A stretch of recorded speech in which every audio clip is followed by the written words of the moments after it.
Okay, we have Kay Weir from FreeAssangeNZ New Zealand speaking outside the Beehive.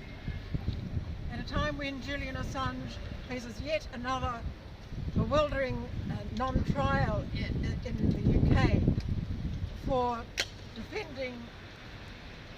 presenting human rights crimes to the world in wars of America, everybody should be out in the streets demonstrating against this atrocity for a journalist to have to experience 10 years in prison for doing this. And yet he's threatened with 175 years in prison by America, and there's dead silence from our mainstream media all over the Western world. The Western world actually is a legend in its own lifetime, but represents a very small amount of people in the world, like less than 20% of the people in the world. But it's very big in our lives because we live in this part of the world.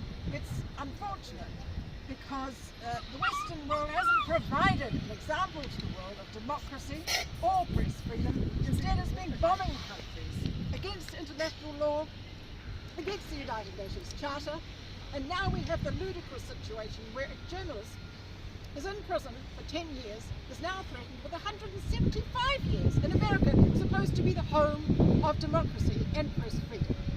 What on earth is the world coming to?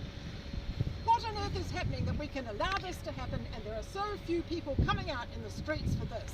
Nothing seems to matter anymore. Have we been turned into zombies by our cell phones, Facebook, Twitter and Boggle and whatever?